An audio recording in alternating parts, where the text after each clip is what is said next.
Dictation start होगी 5 second बाद। Yes, आज के समसामयिक संदर्भ में यह उक्ति जितनी अर्थपूर्ण एवं प्रासंगिक है उतनी संभवतः पहले कभी नहीं रही।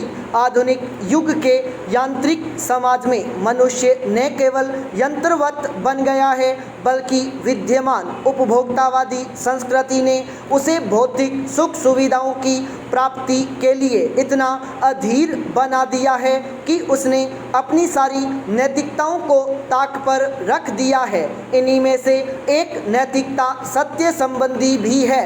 भौतिकता प्रधान संस्कृति का प्रचार प्रसार होने के साथ ही मानवीय संबंधों के परीक्षण की घड़ी सामने आ गई। मानवीय संबंधों की अहमियत भौतिकता प्रधान संस्कृति के विकसित होने के साथ साथ कम होती चली गई और आज उत्तर आधुनिक समाज में सामाजिक संबंध तो अत्यधिक कमजोर हो ही गए हैं। मानवीय संबंधों के आगे भी प्रश्न चिन्ह लग गया है। मानवीय संबंधों से तात्पर्य मनुष्य मात्र के साथ स्थापित होने वाले संबंधों से है।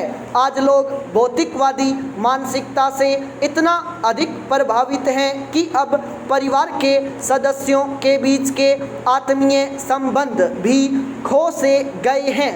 ऐसे कृत्रिम परिवेश में व्यक्ति सिर्फ अपनी भौतिक सफलताओं तक सिमट कर रह गया है और इन्हें पाने के लिए वह अत्यंत उन्मुक्त एवं निसंकोच भाव से झूठ का सहारा लेने लगा है।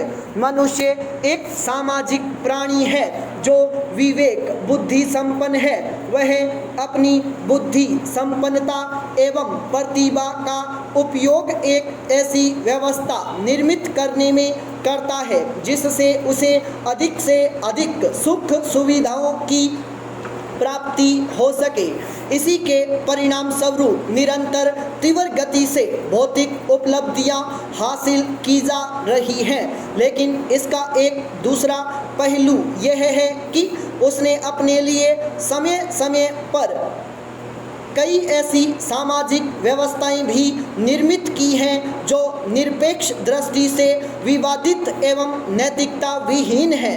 आज मनुष्य नैतिकता एवं अनैतिकता की सोच से काफ़ी दूर हो गया है और अपने भौतिक विकास के लिए किसी भी मार्ग को अपनाने से नहीं चूकता। मनुष्य स्वभाव को देखते हुए अनंत काल से मानव की सचरित्रता पर प्रश्न चिन्ह लगते रहे हैं। समाज ने सामाजिक व्यवस्था को सुव्यवस्थित ढंग से चलायमान बनाने के लिए कुछ नैतिक मानदंडों का प्रावधान किया जिसमें एक अत्यंत महत्वपूर्ण नैतिकता सत्य बोलने संबंधी है। मानव स्वभाव को ध्यान में रखते हुए कहा जा सकता है कि अपनी सुविधाओं के अनुसार मनुष्य झूठ बोलने से बाज नहीं आता जिससे उसे तो राहत मिल जाती है लेकिन व्यापक स्तर पर अन्य सदस्यों को इसकी कीमत चुकानी पड़ती है। इसलिए लोगों के बीच यह सूक्ति प्रचलित एवं प्रचारित है कि सच बोलने से बड़ा दूसरा कोई तप नहीं और झूठ बोलने से बड़ा कोई पाप नहीं। तपस्या अपने आप में एक अत्यंत कठिन मानवीय क्रियाकलाप है जिसमें शारीरिक सुविधाओं का पूरी तरह त्याग करना पड़ता है। शारीरिक सुख सुविधाओं को पूरी तरह तिलांजलि देना एक प्रकार से तप है और ऐसी प्रवृत्ति के तप में सत्य बोलना शीर्ष पर स्थित है क्योंकि सत्य बोलने का अर्थ है अपनी सुविधाओं की चिंता किए बिना तथ्यों को उसी रूप में सामने रखना जिस रूप में वे विद्यमान हैं। यह सामान्य रूप से मानव स्वभाव से मेल नहीं खाता क्योंकि मनुष्य न केवल सामाजिक व्यवस्था का स्वयं ही निर्माता है बल्कि वह स्वभाव से थोड़ा लोभी आलसी एवं संग्रही प्रवृत्ति का भी होता है। इसे ध्यान में रखकर कहा जा सकता है कि अपनी सुविधाओं के अनुसार वह यथार्थ के साथ हेरफेर भी करता रहता है। पाई पैराचेंज। आज के तीव्र गति से परिवर्तित उत्तर आधुनिक समाज में मनुष्य की सोच सिर्फ स्वयं तक ही सीमित हो गई है। नैतिकता उसके लिए सिर्फ दूसरों को उपदेश देने की वस्तु बनकर रह गई है। वह स्वयं को लाभ पहुंचाने के लिए सभी प्रकार के छल प्रपंचों का सहारा लेता है। दैनिक जीवन में मानवीय व्यवहार के अंतर्गत एक अत्यधिक महत्वपूर्ण विशेषता सत्य बोलने संबंधी है, जिससे सामाजिक व्यवस्था एवं मानवीय संबंध निर्बाध रूप से निरंतर प्रगतिशील रह सके। लेकिन एक समय अपनी सत्यवादिता को निभाने वाले राजा हरिश्चंद्र के अतुलनीय त्याग की कल्पना करना अब दुर्लभ है। वैसा वास्तविक व्यवहार तो अब असंभव है। हमारे समाज के निर्माताओं ने सामाजिक मूल्यों में सत्य बोलने को इतना अधिक महत्व इसलिए प्रदान किया जिससे मनुष्य अंतक्रिया करने वाले दूसरे मनुष्यों के साथ छल कपट न कर सके। समाज के अन्य सदस्य यथार्थ से वंचित एवं भ्रम के शिकार न रहें। यह सामाजिक व्यवस्था को न केवल सुचारू ढंग से परिचालित करने में सहायक है, बल्कि इस सामाजिक मूल्य के माध्यम से समाज अपने सदस्यों को त्याग करने एवं पर हित को ध्यान में रखने की भी सीख देता है। यह सामाजिक मूल्यों को और उच्च स्तरीय बनाने एवं गरिमा प्रदान करने का भी कार्य करता है।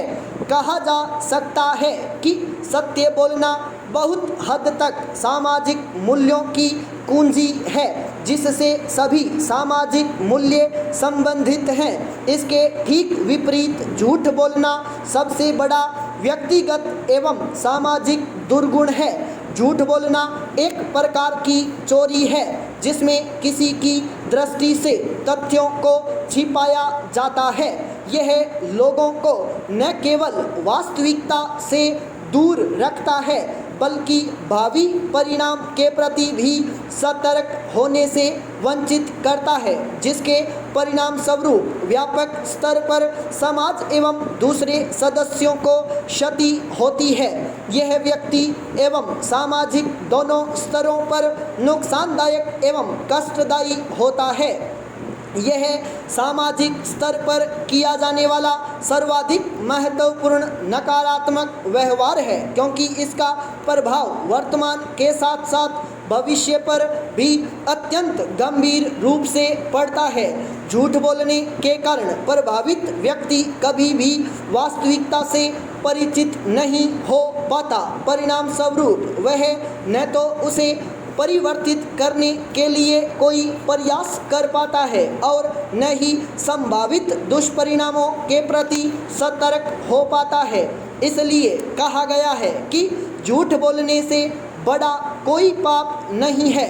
पाप इस अर्थ में कि यह हमें दिग्भ्रमित करके वांछित कर्तव्यों से वंचित रखता है। झूठ या असत्य कथन ही सभी बुराइयों की जड़ है। यहीं से अपराध की शुरुआत होती है।